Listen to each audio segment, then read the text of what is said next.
Hey everyone, at this edition of yournews.com, the Parker the Man page, a fantastic night for baseball last night in St. Louis, Missouri. Just spectacular as the Home Run Derby 2009 took place with your Detroit Tiger, Brandon Inge, and your ex-Detroit Tiger, Carlos Pena, amongst the 8 participants. The thing was won by Prince Fielder, who of course his daddy is Cecil Fielder. They have an estranged relationship. They haven't spoken in a while, and they don't speak very much and haven't over the last number of years.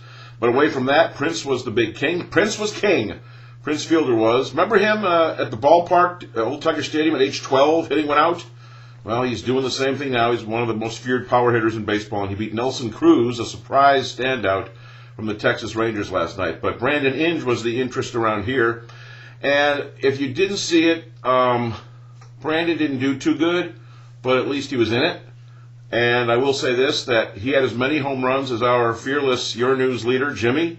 So you can take that for what it's worth and put a number to it. But read all about it in my column on yournews.com. By the way, coming up in the next couple of days, we'll open up the Parker and the Man e-bag. It'll be e-bag time, reading your emails that you leave for me at tvboy at yournewsdetroit.com or Rob Parker at rob@yournewsdetroit.com. Also in there, because it is the All-Star break, we mentioned this yesterday, it's time for managers to be fired. And Manny Acta got the axe in Washington, D.C. Jim Riggleman is the interim manager of the Nationals, and I don't know how this cat keeps getting gigs, man. Because his record is 130 games under 500, but this is number 4. What does that leave him, 26 teams to go to before it's all said and done? Pistons made a trade last night. You can say goodbye to Aaron Aflalo and Walter Sharp. They both go to Denver to join Chauncey Billups. In return, a second-round draft pick in a future time comes here. This was made for salary cap reasons, so you can read all about why and what the deal is. Pistons looking for a big guy. They'd like Big Baby Davis out of Boston, but it looks like the Celtics will match any offer under $6 million, and I don't think the Pistons have that to give him. Here's a name to remember from the Fab Five of your Michigan Wolverines back in the early 90s. Juwan Howard. Juwan, one of the Fab Fivers.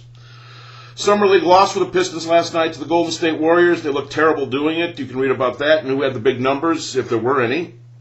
Speaking of big numbers, Blake Griffin, his debut for the LA Clippers, the first-round overall pick out of Oklahoma, made his debut in front of the commissioner. David Stern was out in Las Vegas. By the way, here's the Las Vegas Summer League program as a little interlude to this webcam. There you go, from 2008, the official program. I don't know why I'm showing this to you, other than the fact it's on my desk. So there it is, NBA Summer League in Las Vegas. There's the Las Vegas, right over there. See it? Written, I can't even hold this right. Anyhow, there it is. There's Las Vegas. Okay. So only because it was on the desk. Also, Derek Mason, Michigan State University, retiring from the National Football League.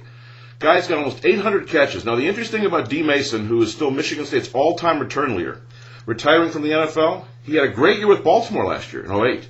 He led the Ravens, basically led them. He helped Joe Flacco get to the postseason, win those postseason games as a rookie quarterback. And here he was, a veteran receiver. Well, he's 35 now, but he caught 80 balls last year, 100 the year before. So it doesn't make a lot of sense, and Derek Mason says it's just time to go. And 35 and maybe getting better as the years go by. I was just surprised to see Derek Mason, who's from that great stable of receivers at Michigan State throughout the course of time. That includes Andre Rison and Courtney Hawkins and Plaxico Burress and Charles Rogers in college. Wasn't much of a pro, but Derek Mason retiring. And the General Motors bankruptcy, the clearing of the sponsorships, I write a little bit who it really affects. And one place it affects is right down the road in Lansing. And you can read about that all on the Parker and the Man page. As the president makes his way to Michigan today, President Obama is at Macomb Community College in Warren, and then he will fly right out of here, not to yournews.com, but to St. Louis to throw out that first pitch in the All-Star game. He's going to throw out the first pitch. So, there you go. A little stop in Michigan, then to St. Louis. Read all about it, yournews.com, the Parker and the Man page for a Tuesday. Happy navigating, everybody.